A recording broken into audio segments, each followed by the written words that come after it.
Alright, we're going to finish this video up. After I took the first video, I began the upload to YouTube process. I had no idea how long it would take. Never done one before, so I went to go get a pack of cigarettes for Danielle and ended up destroying my car. I didn't destroy it, but it was destroyed nonetheless. Okay, so we have a little bit of flux on there. We'll take our new port. I don't know if you can tell the difference in the colors between this and the first video. We figured out what was causing the color correction issues. A light source on my microscope uses a halogen projector lamp type bulb, which pushes out a very yellow light. So we've replaced that with our LED light source, and much more of a white light coming out of that. So you can see the board is green in this video, not blue like the first video. So we're going to attempt to use this light as opposed to our light source for the microscope. So the most important thing is you want to get that iron, trying to press evenly between the port and the pad on the board, and you see that I'm feeding that solder. I'm pressing it between the pad and the corner. I do not want to touch my solder to my iron tip, because that's gonna be cheating. It's gonna be lead to a cold solder joint.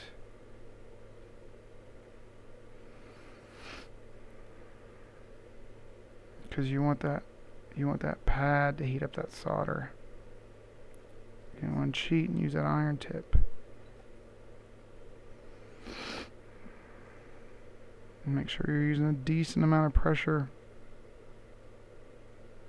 Because remember, if you want to conduct heat, then we need to conduct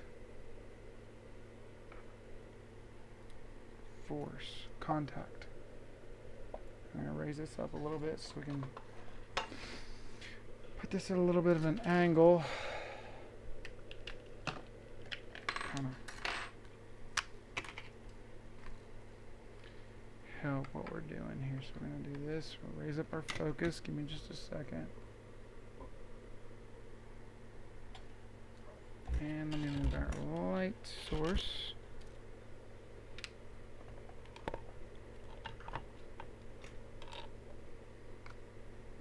Okay, that's pretty good. Let's see where we're at here, because I need to be able to see it under my microscope as well. In focus there. It's really washing out, isn't it?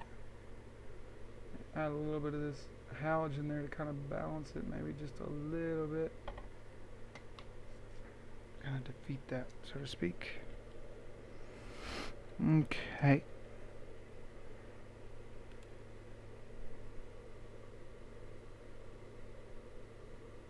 Okay, that looks pretty good.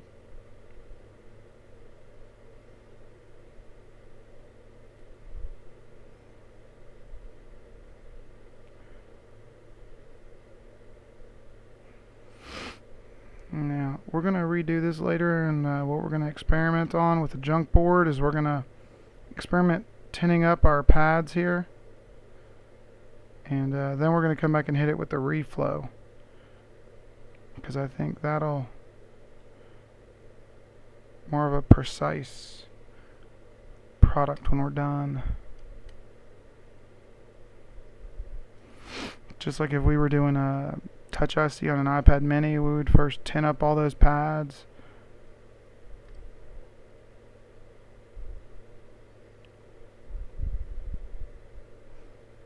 It's not easy to get into this particular pin design on this charging port by Samsung.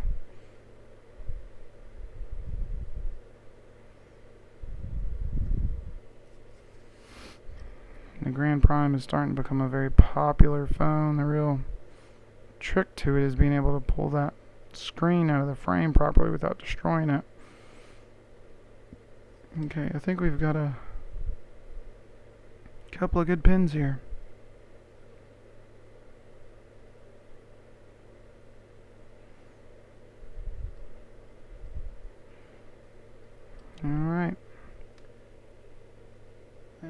should do it.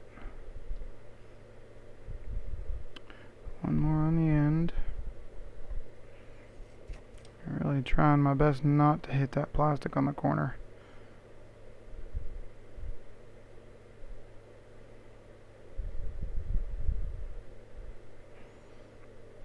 And really, the main difference between this Metcal soldering iron that we use now and the old iron that we used to use was, you know, and I know it's hard to see on here. Let me see if I can correct this down a little bit. It's a little bit easier to see, but you know, now that we're done, that solder really looks pretty. These solder joints are shiny, and again, very, very pretty. With the old iron, even though it was using a HAECO element, which for those of you who don't know, HAECO's, you know, one of the preferred brands by the majority of people who do this kind of stuff. It's also out of the price range of most shops and technicians starting out. That's kind of what drew me to my unit that we have now,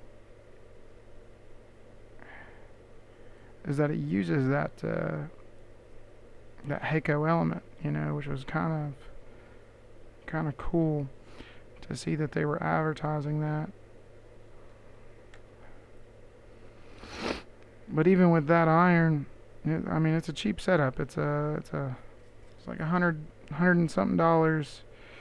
It's for iron, hot air rework, and DC power supply / voltmeter. And some of the models even had a RF detector, which I thought was neat. I ended up not getting one of those with the RF, but mine does have the DC power supply, voltmeter. The DC power supply comes in handy. The really the only limitation of it is, and I knew this going into it, is the fact that it was a 1 amp power supply. You know, which I thought for doing cell phones really would be fine, but you know, really our limitations pretty much extend about to, you get about to S3 is about as far as you can get in terms of trying to power one on with that 1 amp power supply. But you know, as I was saying, with that cheaper iron, you didn't get this shininess out of this solder. It really looked, let's see, I'm out of focus here. You can see how shiny. You can see the reflection of my tweezers moving back and forth right there on it. And you guys have to forgive me, I'm kind of a novice whenever it comes to operating the camera, but you can see my tweezers and my reflection of my tweezers right there. You know, which is crazy with the other stuff, using the same solder, you know, working the same ports, same boards. The only thing different was the Metcal iron. You know, it never got to be this shiny when we were done with the job, so that impressed me right away. And you know, we're getting this, it's actually not 60/40. I told you in the last video wrong. It's 62/36 with 2% silver. So see if you can see that right there. So we weren't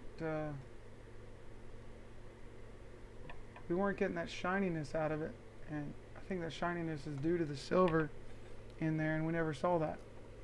Really attribute that to a good iron and a good joint being formed, a good solder joint being formed.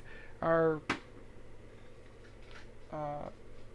defect rate and our warranty claims went down significantly on charging ports after switching to a better iron.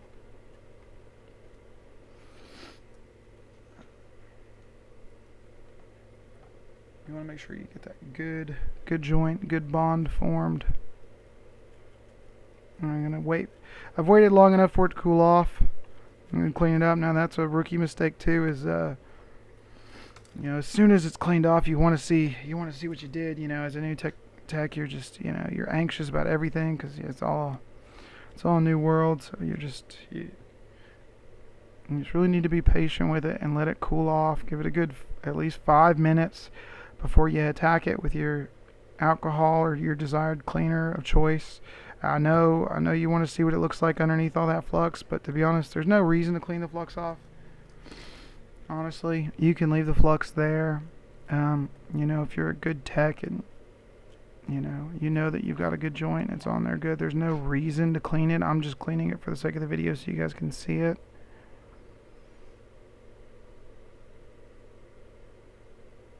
And yeah, it does look like we have a little bit of a pad lift going on right there. I don't know if you guys can see that or not. Let me see if I can focus this in. Maybe bring this. It's got a thing called a digital zoom on here. I'm not very familiar with it because I don't sit on that side of it, so I don't get to really play with this stuff. I pretty much just set it up for whoever's watching, and I go to town under the microscope. Yeah. I did have something I wanted to try to kind of help you guys see, kind of old school. This is going to seem a little comical to most of you guys.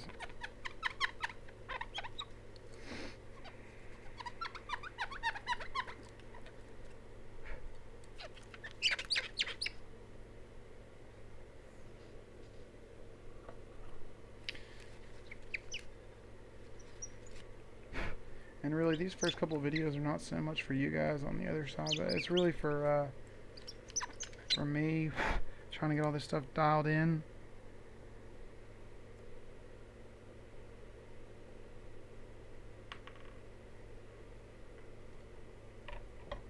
I'm trying to take it up.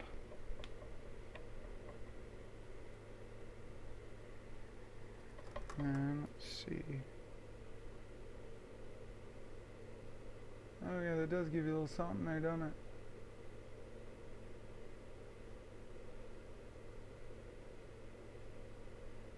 If I wasn't so damn shaky, it would probably help you guys. So let me see.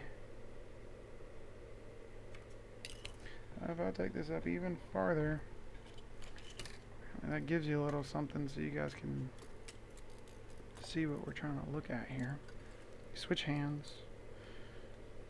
So all this is new to me.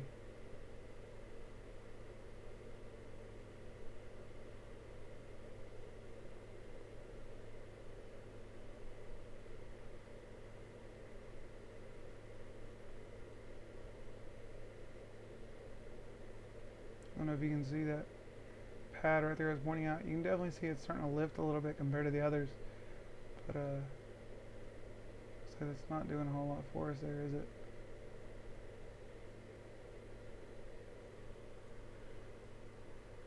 Yeah.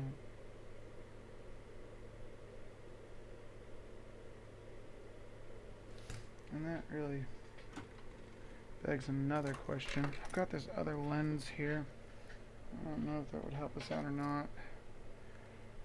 Help you guys out to see a little. It's a macro lens, and I'm willing to bet that it will help you guys see. Oh, lens down, lens down. Okay.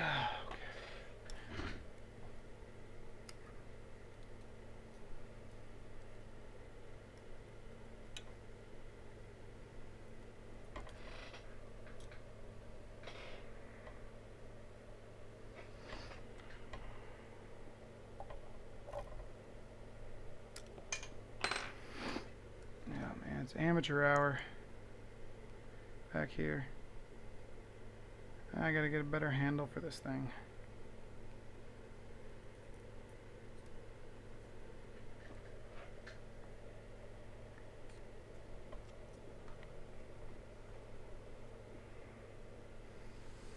Let me try a little a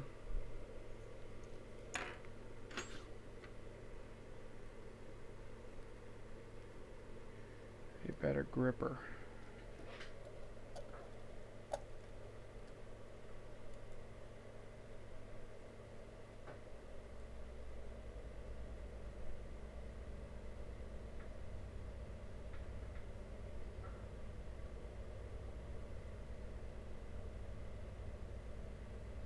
No, hey, we're getting doing something.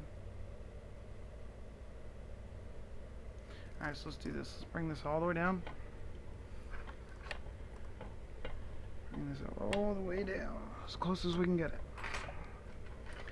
I don't know if we have that much room to move here or not. Probably not. Let's do this. Let's build it up a little bit. A couple little somethings here. Give us a little more reach.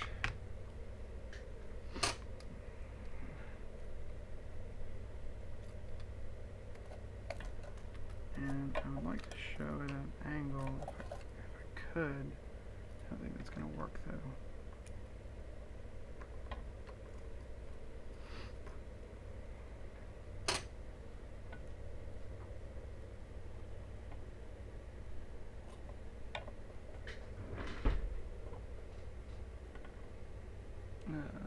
I promise once I get this figured out, we'll figure out a better way to do it going forward.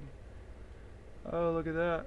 Yeah, you guys, kids at home can see something now, huh?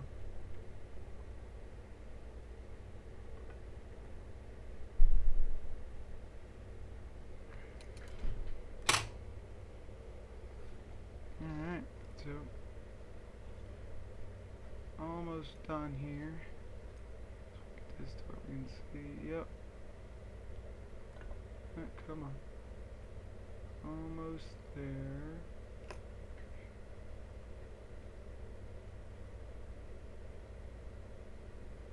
I know this is going to be torture for you guys, but like I said, bear with me. So there you go. It's not a bad view for you guys. A little bit of a pad lift there.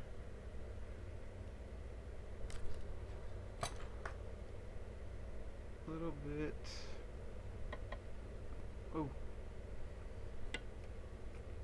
Just a little bit of a pad lift right there on that pad, and again, that's why we're gonna do another video of tinning those pads up first and then hitting them with the reflow. So we'll see you on the flip side, guys. Thanks for tuning in as I continue to play with our focus. I know it's torture. Until next time. But yeah, still a good port. Still a good job. But we always have room for improvement. Till next time, signing off.